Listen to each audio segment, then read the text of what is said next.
my honor and privilege to welcome you to yet another edition of the BW Dialogue.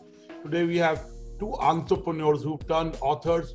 If somebody had to write a book on entrepreneurship, and if somebody like me had to read it, this would be that book, and these would be those two authors.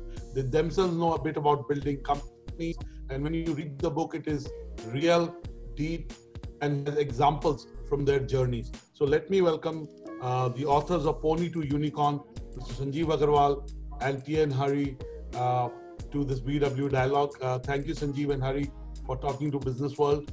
And, what is this fascination with animals? I mean, you're talking about ponies and you're talking about unicorns. You could have thought of a better word. What's with the animals? So I think, Anurag, the term unicorn for right or wrong reasons caught a lot of attention and has drawn the fancy of the public at large. So we've used the word unicorn a bit metaphorically, not to necessarily mean companies that are valued at $1 billion, but companies that have scaled and have become mature. So, and we thought the title would be nice and catchy as well. Okay. Now, Sanjeev, I'll come to what is in the book. And I said, right at the start, that there couldn't have been better authors because you understand entrepreneurship, both as an investor and having built and sold companies. But right at the start, I noticed you dedicate the book to your wife, Shiga. And you say that, she gave up her own dreams so that you could pursue your own, right? Most entrepreneurs kind of would echo with that dedication. In my personal case, I spend almost all my time at work, and it's my wife who makes sure that the home is organized, the kids get direction. I mean, I have a role, but it's limited. So clearly, give us a sense of this dimension, because I believe if your life partner and your home is sorted out, it's easier to build a company and an enterprise. No, probably we missed writing that in the book, Anurag. I think you hit the nail on the head.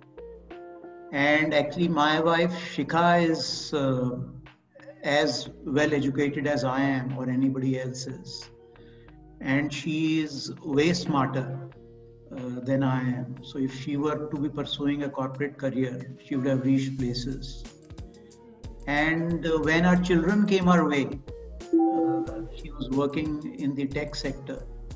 When our children came our way, I think we decided that she will take a back seat and invest her time in bringing them up. And actually, when I first told her that I'm going to do a company, she didn't take me too seriously. And my colleague Pawan Vash and I used to sit in the bedroom and keep jumping the laptop. It was an old Toshiba laptop. And she thought that, how can you be building a company on a laptop? So this is a passing fad. Little to realize that I'm going to be pursuing this very, very seriously, and very soon chucking the comfort of a safe job, which would bring a paycheck home. And her defense mechanism was very interesting. She just shunned the entire thought of what's going on in the company. So she never asked me while I was involved with Daksh as to, is it doing well, worse, good, bad? She just blocked that from her perspective, because the thought was very, very scary for her. But yeah, I think you got it right. Entrepreneurship is 24/7 job. So you get so consumed in this, whether entrepreneurship or investing, or what Hari has been doing is working at fast growth startups. So then it's very hard to do something else. And if you have a spouse who can be your anchor and your pillar while you mess around with these ideas, I think it makes an order of magnitude difference. So I would certainly say that any entrepreneur who wants to build a company needs a very, very strong supporting spouse. Okay. Thank you. I fully agree with you. I think that's a component of entrepreneurship that's not focused enough. The support from your family, especially your spouse, and the fact, I keep saying that as a human being, if you're centered, if you get love, if your family is sorted, then you can dream of whatever. I mean, we jokingly say that, oh, this guy's become the prime minister because he's single. That guy is the chief minister of a state because he's single. But I think I wouldn't take that seriously. If you have a support system that lets you pursue your dreams, I think you can dream the impossible and make it happen. Hari, you call yourself the Karam Yogi, just below his dedication, it says Karam Yogi. Tell me, why did you choose that word? You could have chosen any other word. Actually, I'm not sure if there is a typo in that. I have dedicated the book to V.S. Sudhakar, and I have said he's a karma yogi and an entrepreneur. Right. So, yeah, go ahead. So, are all questions going to be as hard as this? No, they're simpler. They're not bad. I basically, it always, I always read the dedications in a book because mostly they're boring. Mostly, I would say they're boring. But sometimes they're interesting, and once in a while they are even startling. So, they're revealing. So, I do read it, and I spend half of my day reading books. It's something that I truly enjoy. So Anurag, I think you must be knowing pretty much every entrepreneur that matters in the country. I think you speak to them pretty much regularly. But I can take a bet you wouldn't know who V.S. Sudhakar is. Sudhakar, I don't know. Yeah. So Sudhakar is the heart and soul of BigBasket. He's a serial entrepreneur. He was the CEO of the first venture that some of the founders of BigBasket did, which is FabMart. And in this venture, though Hari Menon is the CEO, Sudhakar is the heart and soul of the company. He spends his entire time building the company. He's one of those typical level 5 leaders, who never gets attention on himself. So even if somebody wants to interview him about his personal life, he will focus the attention on the company. So he's always building the company. Nobody outside the company would know him and the kind of impact that he has created, not just in creating a company like BigBasket, but in contributing to the ecosystem. Thank you so much. I think that's another lesson, that if you build a company, everything else falls into place. And clearly, while go-to-market is important, brand building is important, visibility, especially if you're a B2B company, is important. Even if you're a B2C company, visibility, sometimes the brand of the company is synonymous with the founder. It has its own risk, it has its own advantage. Now let me focus on the 12 chapters of the book. Now the subtitle of the book is, scaling from X to 10X and scaling up to be sustainable, right? So, last 8 months, the environment has changed post-COVID, and the way entrepreneurs think has changed. The way investors think have changed. Let me go chapter by chapter. Now, the first chapter is called The Road to Scale. Okay, and that's the fundamental theme of the book. That how do you scale up and you be sustainable? You given examples in every chapter. Tell our viewers and readers, how can one take this road to scale? What are the early steps? How do you start this journey? Sanjeev? I think I'll let Hari open the account. Right. So in the chapter, The Road to Scale, I think we've started by just saying that, scale is not something very natural. It's something that all of us, humanity, has aspired for, but it is not natural. Only in an imaginary world, you find organisms, animals of the size of Godzilla. So we have tried to say that, scale is not natural, and therefore, unless you take effort and do all the right things, creating a scale organization is not going to be easy, because it's always waiting to break. One single event could result in this big organization coming apart. So it's important to get all these pieces together. And what we've tried to do is we've identified these pieces in the subsequent chapter. We've also in this chapter talked about different stages of a startup, from an idea to a large mature company. And we've said that, these phase changes continue to happen. And it's important, therefore, to be able to recognize these phase changes. We've also said that if you are within the organization, seeing this incremental change happening every day, it's not possible to easily figure out that your organization at this point of time is going through a phase change. And therefore, it needs some perceptiveness, and it helps if you are aware that what are the different symptoms that you can look at to figure out whether your organization is going through a phase change. Say, for example, at a very early stage, it's just the greatness of an idea. You don't need anything else. The entrepreneur doesn't need anything else. Customers love this idea, willing to pay for it, the organization scales. But then the limiting factor at this point of time is the management capabilities of the entrepreneur. If the entrepreneur does not know how to hire a tech person, how to build a team, how to give feedback, how to conduct interviews, how to think about culture, it's going to come apart. Next phase we've talked about is if the entrepreneur begins to learn all this, then the entrepreneur says, now I know everything. This is the way we do things here. So it becomes a lot of direction by the entrepreneur. But the point of failure we've said is that, good people would not want to come and join this kind of an organization where they are being told what to do. The next phase is where the entrepreneur learns to let go, delegate, hire competent people, give them the freedom.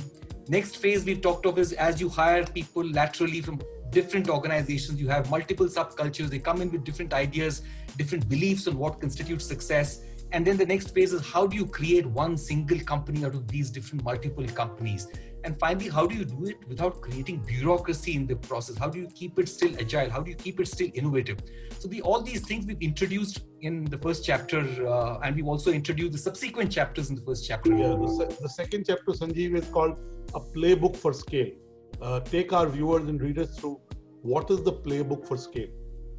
We have, Anurag, identified 9 levers of scale, which we believe if they come together, the probability of building a scale organization is very high. And first of that is what we call, are you building a company in the middle of a mega trend? So for example, digitization of retail, transportation, financial services, media, your own industry, is in the middle of this mega trend. The other very interesting mega trend is building a business which is environment friendly. Sustainable. All companies are becoming ESG focused. There are funds that are ESG focused. And Sanjeev, exactly. To support your point, the last issue of Business World, in a pioneering effort in partnership with the world's best research company on sustainability, we ranked India's top 500 companies on sustainability practices. So clearly, sustainability. Excellent point. Excellent example. And we had, Anurag, we had invested in one company in 2008. It is called Azure Power, and it is listed on NYSE and is a $1 billion company. Now, for most part of their journey, they were meandering. They were a middling kind of a stock. But in last 1 year, that company has become 3 times in terms of its value, for the simple reason that they are in the middle of a mega trend, which, as you rightly said, is to be ESG compliant company. So the next 400 million or 500 million people who are coming online is another mega trend. So if you're building a business catering to that audience, so that you get the drift, right? So pick something and then be in the middle of that. The money will get allocated, customers will be there, people would want to join you. So many ducks line up if you are building a company in the middle of a mega trend. The other characteristics underneath mega trend is the market size. What we have found is that if you want to create a value of $1 billion, and $1 billion looks like a good benchmark, but no hard and fast rules there, then if you can participate in a market size of about 10 billion and take market share of about 5%, then you can build $1 billion company. So entrepreneurs need to be very, very careful that they are solving a big problem. Retail, for example, take Big Basket. Grocery is a $500 billion category. So if you take 5% of that $500 billion category, you're talking of a very large company. 5 billion. Yeah. So I think second piece is that pick a market which is in the middle of mega trend, but has reached certain level of scale and maturity. Like the company that I was involved with, Daksh, was solving for $100 billion contact center industry, which is people taking phone calls and emails from irate customers, which is what we try to bring to India. So I think these are the two most important external factors. You may be great at execution, but if you didn't pick these two macros right, you may end up working very hard, you may be very smart, but you will still not attain the scale that you are looking for. So that's on the two M's. And then is the two S's. One is strategic thinking. So, or strategic choices, I think that might be a better word. So for example, when BigBasket was building its business, the choice it made was that it is going to hold all the products in the inventory, because they had spent a lot of time thinking through the problem and realized that the only way they can satisfy a customer is by having all the goods in their own warehouses.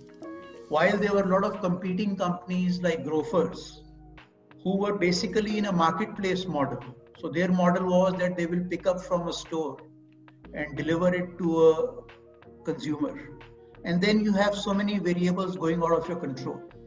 So while all the money lined up behind Grofers from people like SoftBank and Sequoia and Tiger, BigBasket was very steadfast in staying true to its inventory-led model. And 5 years hence, 6 years hence, they become a very, very clear leader. So I think at every turn, sometimes at the beginning and sometimes in the middle of the journey, you have to make these choices. MakeMyTrip, for example, made a very interesting choice to add hotels to their airline business, which Yatra did not. And airline booking is actually a commodity business because there are very few airlines. They have their own ability. And they have now a very standard fee for every ticket. Exactly.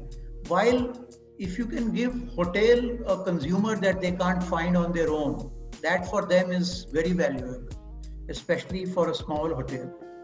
So MakeMyTrip moved from airlines to hotels, and that became the big value driver for MakeMyTrip, while Yatra stayed put in airlines and became hotels also company much later in its journey. So these are some examples of strategic choices that people need to get right. The inflection points, the pivots, the diversification, the entry. There's a separate chapter later, and I'll come to that, inflection points and pivots. Yes. That in a while. Again, just to Sanjeev, just to build on what you said, I mean, BigBasket took a different route to being a leader. And at that time, when it pursued a certain business model, even then, most investors were looking at the asset-light model. Exactly. And they took a different route, which made them who they are today, right? Clearly, sometimes going against the grain matters, and kind of you differentiate through your business model, and that brings efficiencies, it brings control over quality, and so on and so forth. It may be more capital intensive, it may even be more complex to manage, but that brings a certain quality of offering that others may not be able to match. Now, the third chapter in the book is US, China, and India. Of course, US will always be very important. We are a very large partner of the US. American companies operate in India. China, for all the wrong reasons in the last 8 months, has been in news. Give us a sense of what is in this chapter to our viewers and readers. So here, I think we've really talked of three of the biggest startup ecosystems in the world and three of the biggest economies in terms of PPP numbers. So I think what we've tried to do here is we've traced the histories of three countries a little bit.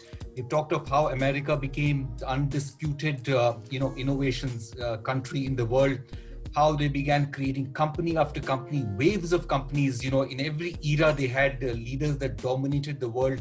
At one point of time, it was manufacturing companies, the car companies. At some point of time, it was companies like, IBM, then you had Oracle, and now you have, companies like Amazon, Uber, Facebook, all of these dominating.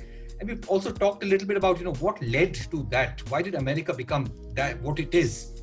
They brought all the pieces of the puzzle together. They created a liberal society, welcomed talent from all parts of the world.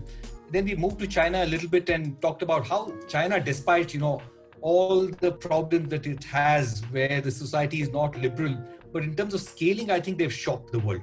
So I think the simplest learning for that is that if you create the right kind of free market economy and allow the entrepreneurs to flower and bloom and don't come in the way, then pretty much any nation, any ecosystem can start scale rapidly. And then we've also compared India and China. 1978, pretty much they were exactly the same in terms of both per capita income as well as both in GDP.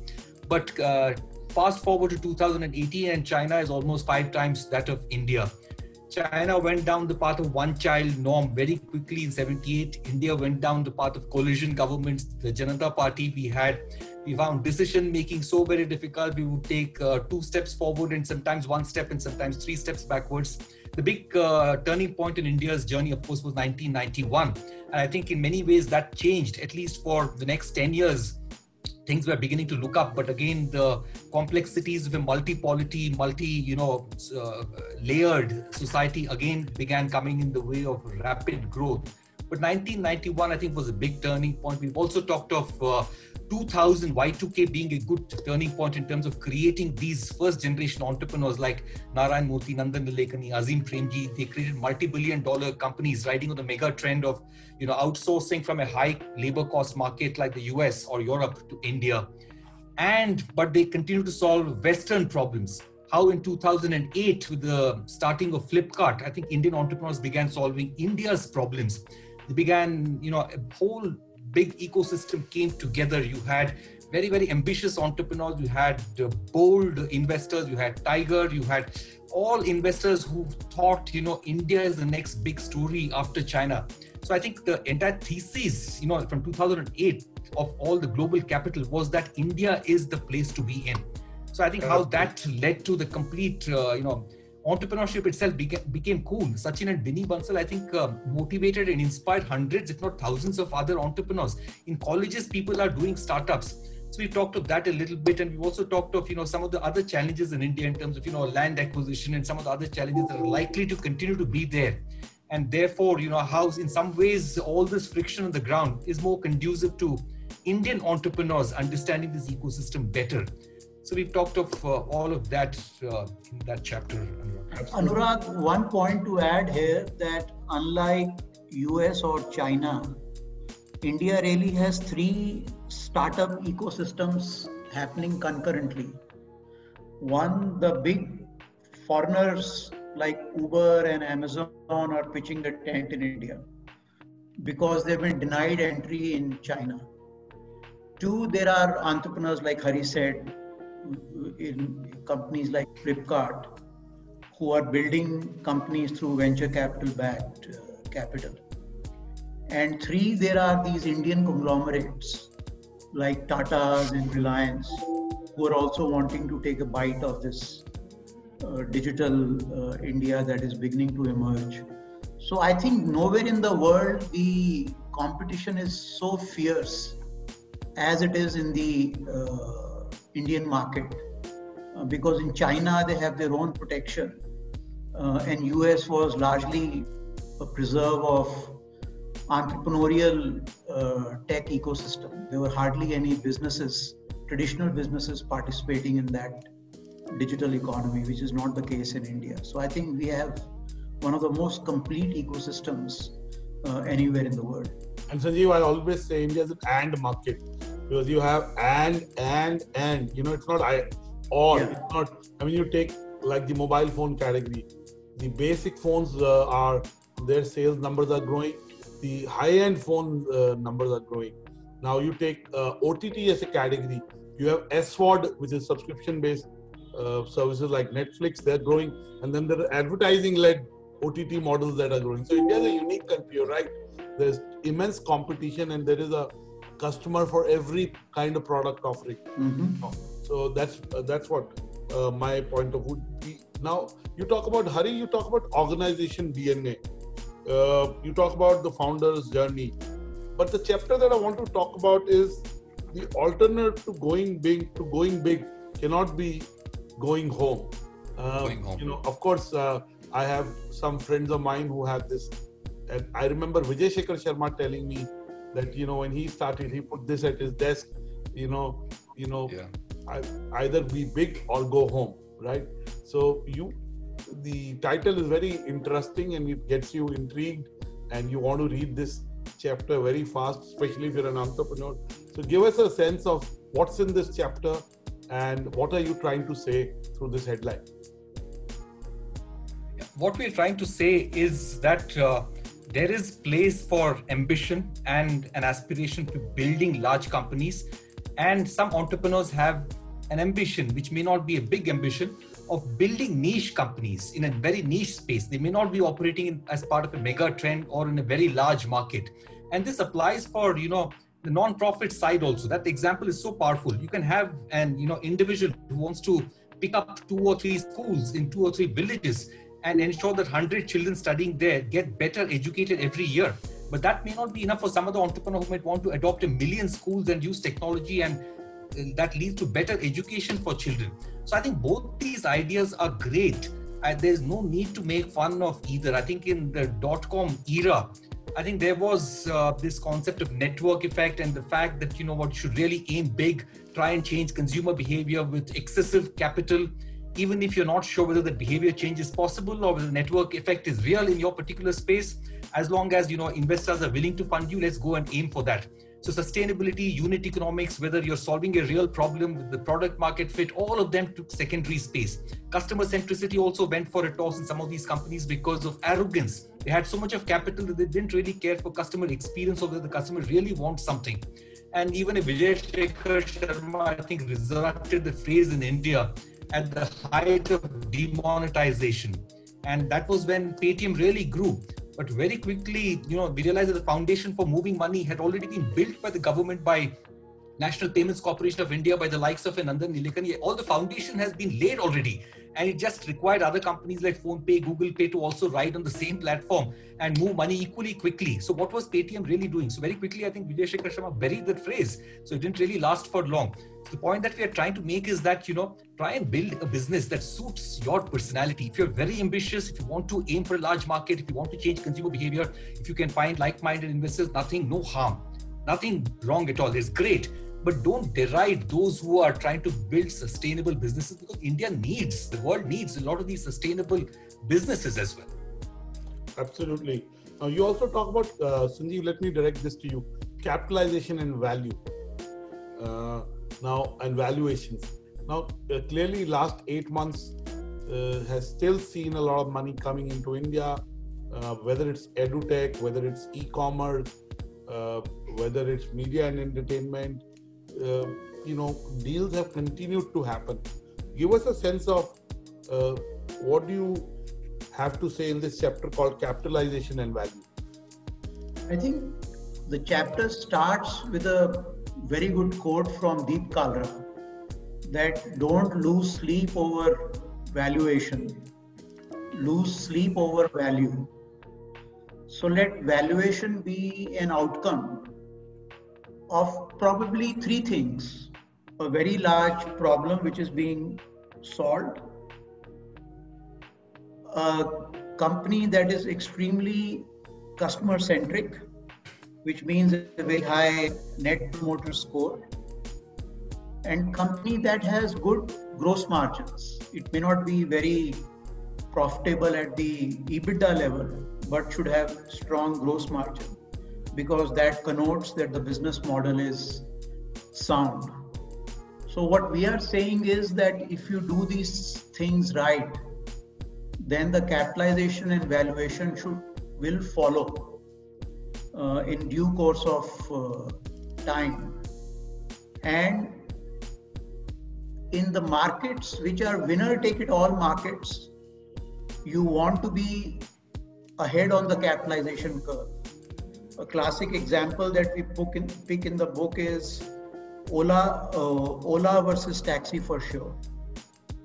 And Ola and Taxi for Sure were going neck and neck. And one fine day, Ola announced this big round of financing from SoftBank. And then all of a sudden, all the money piled up in their favor.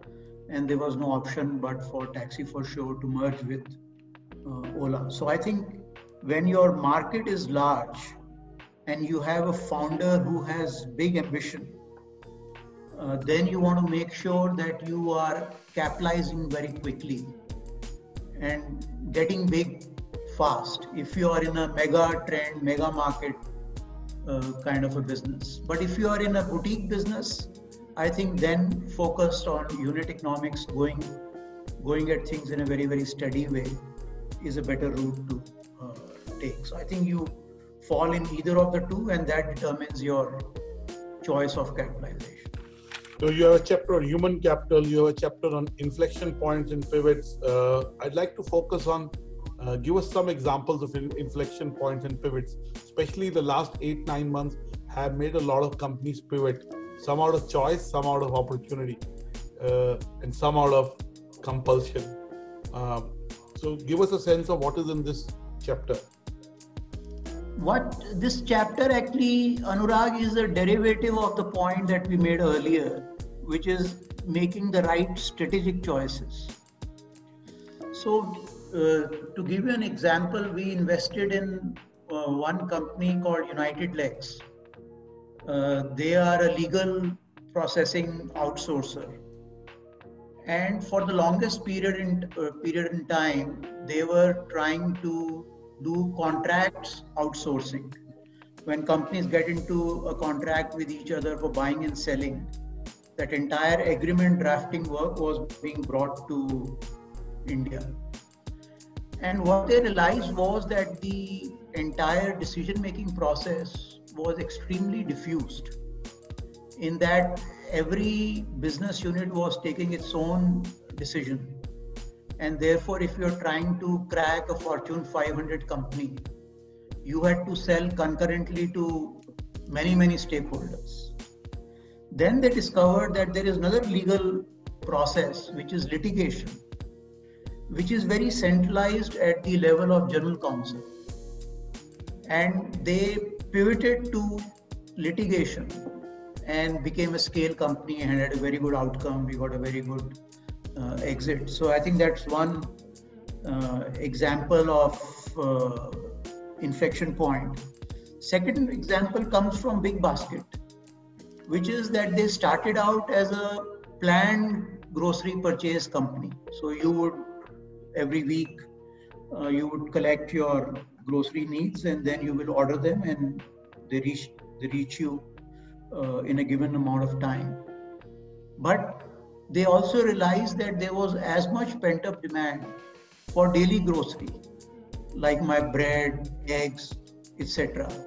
So adding a daily grocery company through acquisition was a master stroke that BigBasket employed to strengthen its business model further, because now the customer goes to them for both their needs, daily needs and weekly needs. So it's become a very, very sticky relationship.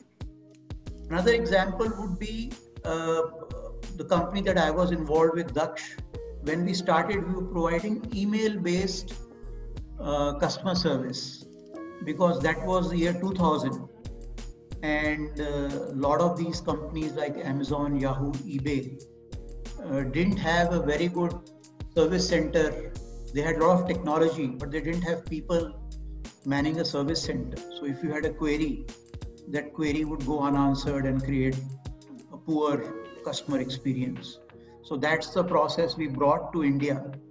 But we realized that very soon the market got corrected and the dot-com fever actually died. And then we realized that providing voice-based service is still a much larger opportunity, because Citibank, Hewlett-Packard, all the biggies still field calls from their customers. So the pivot from email to phone-based. I think these are some examples where through adding a line of business, or ditching the first line and pursuing second line, you've been able to build very interesting companies. My last question on the book, and then I have 2-3 very individual and philosophical questions. You talk of 10 good habits in the book. Tell our viewers and readers, what are these 10 good habits? Hari? Yeah, so I think the entire purpose of this chapter, Anurag, was that while we have identified a playbook for scale, there are certain habits we felt were evergreen, which are enduring. And these are habits that many companies, startups sometimes tend to lose track of. So for example, one very good habit is the importance of being grounded. I think not forgetting the lessons of the past. I think it was Marshall Goldsmith, who sometimes said that what got you here won't get you there. But the counter to that is that if you forget who you are and what got you here, you won't get anywhere.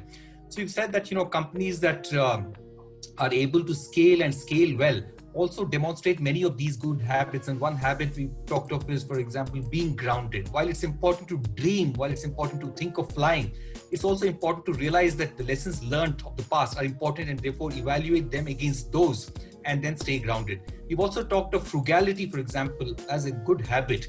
We've said, when companies raise a lot of money, raise a lot of capital, they tend to overspend. They hire people that they don't need to hire.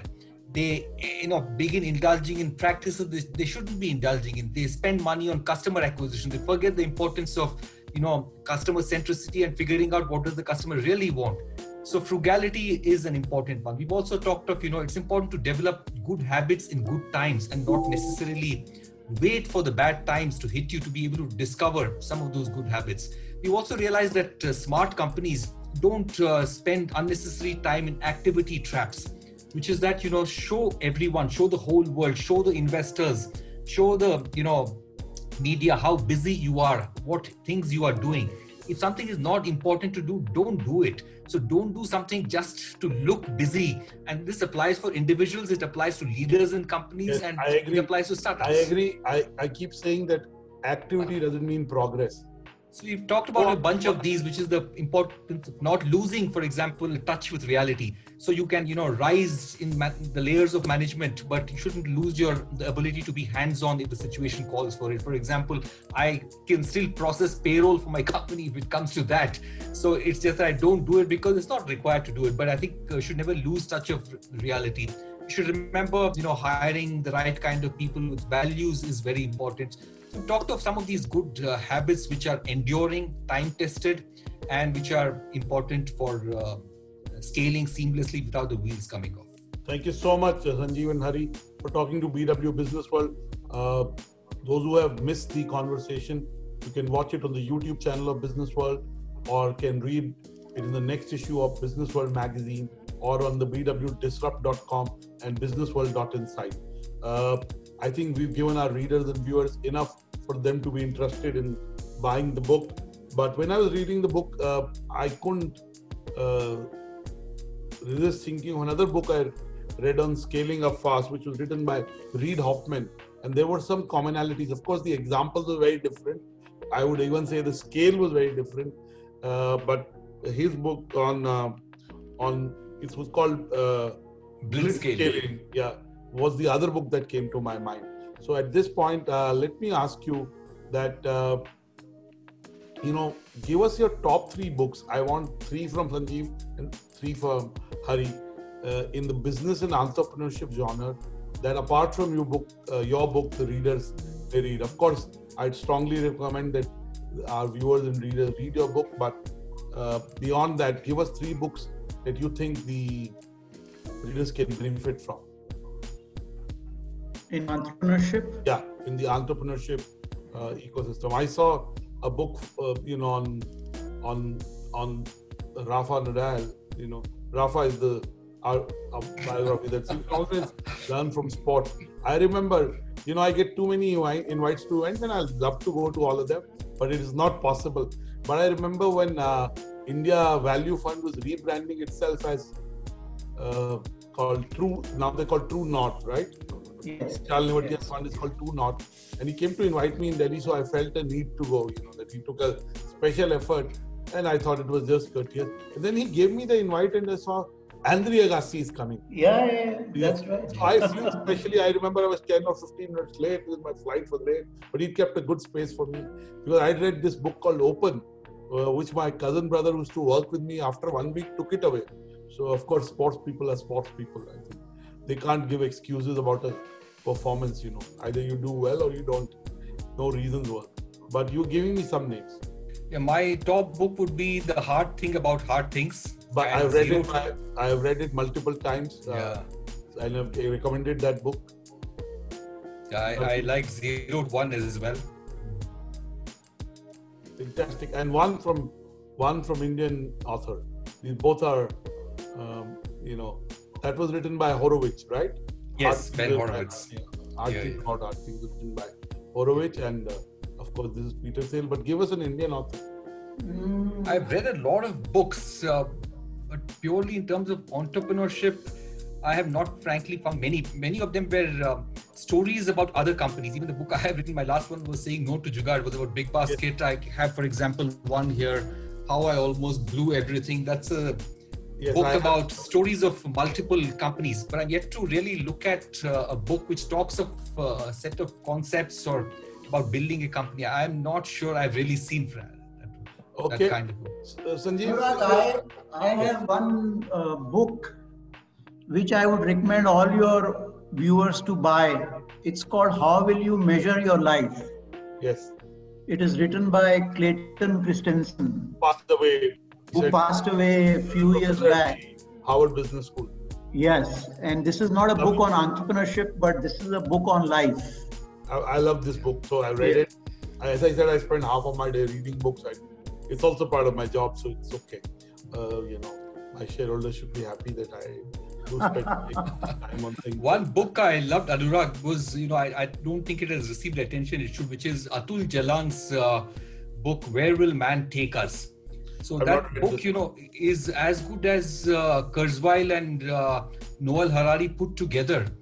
And it's such a book, I just couldn't keep it down. It's he's the founder of Manthan, by the way. Very, very down-to-earth guy.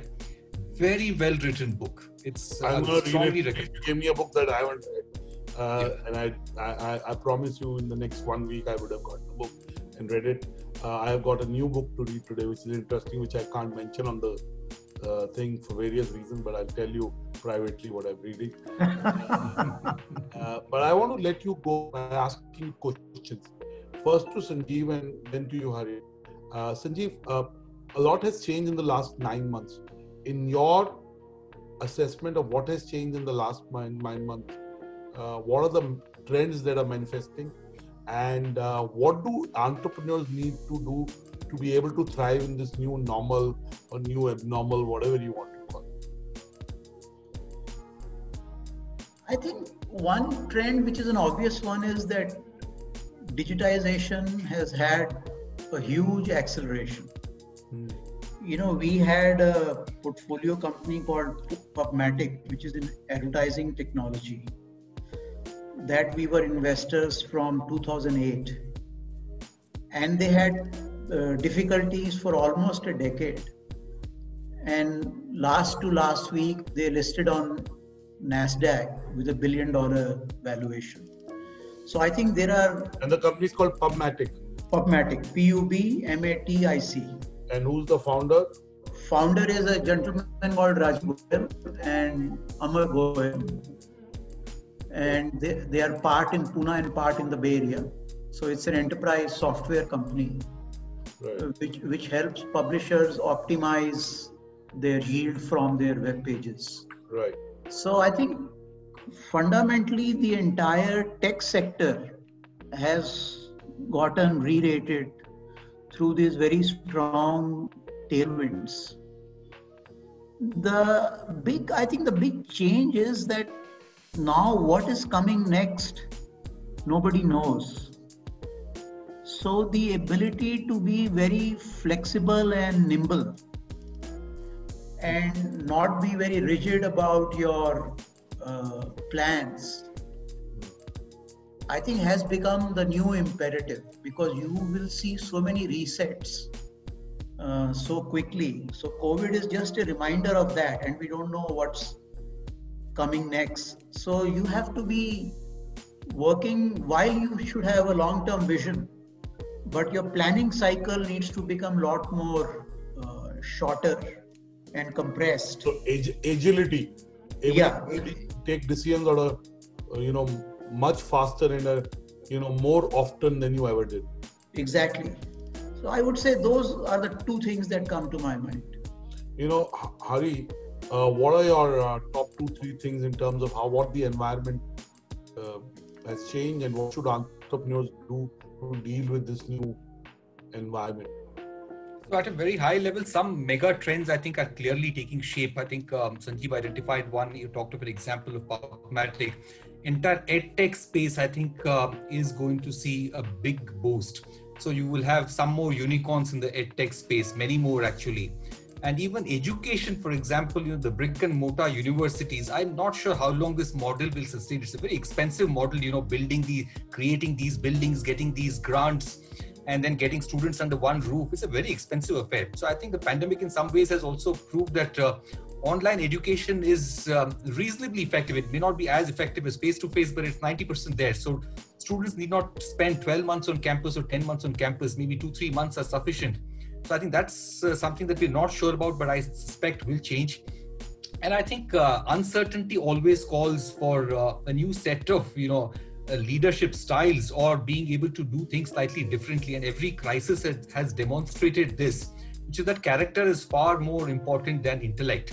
I think when everything is going good, I think you can be smart and be successful in life. But when things are down, the chips are down, I think character is far more important. And most leaders are failing to bridge that gap between knowing and doing, which is intellect and character. So I think character is becoming far more important in changing times. And character can be defined in multiple ways. It's not just one way of defining it. Thank you so much, Sanjeev and Hari. Thank you for talking to BW Business World. And clearly, as an entrepreneur, when I read your book and when I'll reread it, I'm sure I'll pick up something. I've already picked up some things that I intend to use to build something which is very big. It's bigger than what I do currently. And clearly, luckily we are sustainable and profitable. So that is sorted. But how do you build scale? And as Sanjeev rightly said, even the media business has changed. Technology is driving it in a big way. And the Google and Facebooks of the world have a certain way of discovering content and serving you that. So clearly, while editorial platforms like ours have a role to play, we have to reinvent our own businesses and learn from what you espoused in the book. So I recommend Pony to Unicorn to everyone. Maybe the next book that you write should be about Proficons, because all unicorns after reading your book will be profitable unicorns. So wish you luck, and I thoroughly enjoyed having a conversation with you. And I'm sure when the viewers watch it on the YouTube channel, they'll have their own moments of truth and take away something that they can apply in their businesses. Thank you for being who you are. Thank you for writing this book. And I wish you luck in your journeys, or whatever you undertake in 2021. Thank you. God bless you. Thank you, Anurag. Thank you, Anurag.